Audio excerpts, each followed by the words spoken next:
Israel's allowed to be a colonizer. Israel's allowed to do what it pleases, and that Palestinians just have to sit by idly and take it. And this is the fundamental problem with Zionism. But we, Palestinians, are the ones who feel Zionism on our bodies. We've paid for it with our lives. We've paid for it with our land. Every human rights organization defines this as a genocide. That's how they talk, and that's what they say. They never explained why it's a genocide. They just say everyone else is saying that it is. Very, very upsetting thing to say, because they're a bunch of anti-Semites, a bunch of horrible people. I mean, the UN sits around and, attacks Israel for every little thing that they do, when the rest of the world is the most horrifying, just terrible people.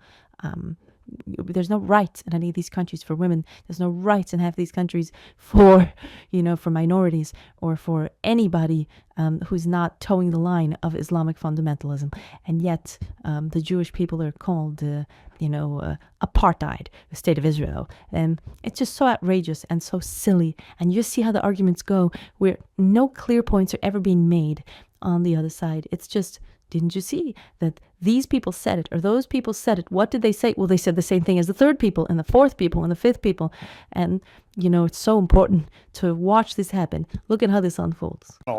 We have Diana Boutou, who's a Palestinian lawyer in Israel, former advisor to the PLO. Emmanuel Navon is an international relations lecturer at Tel Aviv University. Daniel Levy is a former Israeli peace negotiator, president of the US Middle East Peace Project. Diana, I'm interested in hearing what you have to say about genocide, because we started the show talking about genocide. Benny very adamantly says it's absurd. There's many definitions. You're a lawyer. What do you make of that? Look, Benny is exactly what I expect him to be, which is a genocide denier and a genocide apologist. Every human rights organization has been defining this as a genocide. We have the ICJ that has come out and said that there's plausible case for genocide, and yet we're to believe the Israelis, the only people who say that it isn't a genocide. Israel's allowed to be a colonizer. Israel's allowed to do what it pleases, and that Palestinians just have to sit by idly and take it. And this is the fundamental problem with Zionism. But we, Palestinians, are the ones who feel Zionism on our bodies. We've paid for it with our lives. We've paid for it with our land. This attempt to redefine Zionism will go nowhere, because you know, and the world knows, it's a colonial... Hold on, I'm going to bring in all the panel. It's a colonial... All right. Emmanuel, you teach international relations in Israel. Is there a recognition there that a lot of the world governments, allies of Israel, as well as the usual human rights groups, are very critical, at a minimum, of the way that Israel has prosecuted what's going on in Gaza? Well, first of all, Diana said we're feeling Zionism.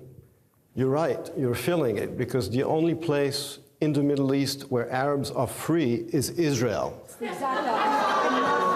And so the freedom that you have, Diana, is because the only country in the Middle East where there is freedom is the state of Israel, from which you benefit, and you should be thankful for it. I'm not grateful at all. Because the only country in the Middle East where Arabs can elect their officials, be elected, be judges at the Supreme Court, be president of a university, the only free country in the Middle East is Israel. Dan, do you want to respond to that? I find it staggering that the gentleman to my right is telling the Palestinian citizen of Israel how she is experiencing the reality under which she lives. It's a staggering moment for me. Now, there were different strands to Zionism, okay? There was a cultural Zionism, there was a binational Zionism. This could have gone in different directions. From the perspective of 2024, 75 plus years in, the idea that this is just something benign doesn't match with the reality that has been lived. Now, I would say it's clear what this has meant for Palestinians, but I would argue it's not doing what was written on the tin for Jews either. I don't think either Israeli Jewish or global Jewish safety is best served by the actions we see day in, day out in Gaza. Penny, would you like to respond to what you've heard from the panel? Please. I think there's a misunderstanding here. There is a separation between Israel and the West Bank, Israel and the occupied territory, largely populated by the Palestinians and the State of Israel. In Israel itself, there is a rule of law. There is generally equality between the Jews and the Arabs, and you're misrepresenting it when you say that they are persecuted, and he's damn right in what he says. All the Arab states are dictatorships which do not allow their citizens any freedom, and Israeli Arabs enjoy most of the rights. They may be discriminated against in certain things, but they may enjoy certain rights which Jews do not have.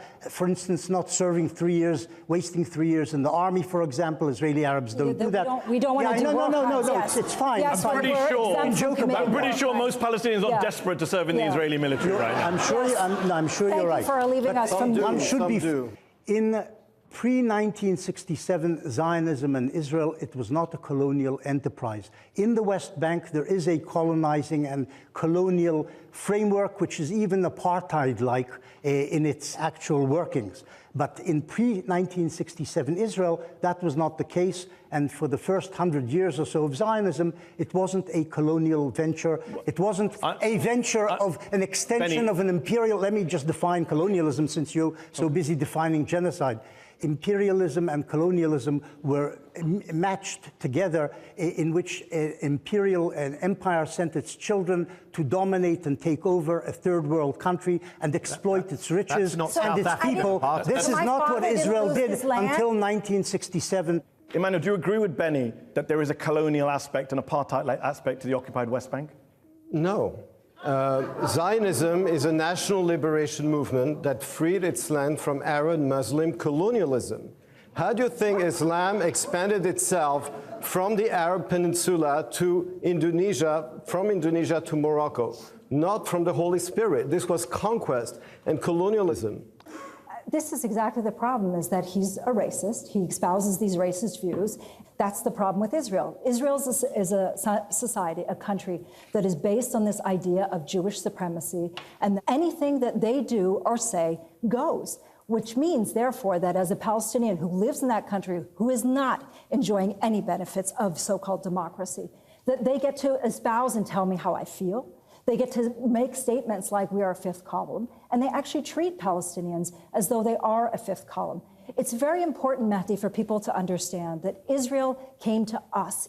We didn't immigrate to Israel. Israel's a colonial movement, and as a colonial movement, its aim is to not only get rid of Palestinians, but it's to transform the entire place, to erase and replace. Okay, Emmanuel, I want to ask you this. Do you recognize the shifts that Benny was agreeing on at the start of this segment about what's happening inside of Israeli society? Well, allow me to respond to what Diana just said. She's not telling the truth. What she's saying is not true. First of all, the Jewish country, I mean, there are over 190 states in the world. Most of them are nation states. It's not about supremacy. It is about national self-determination and freedom. Now, we didn't come to you.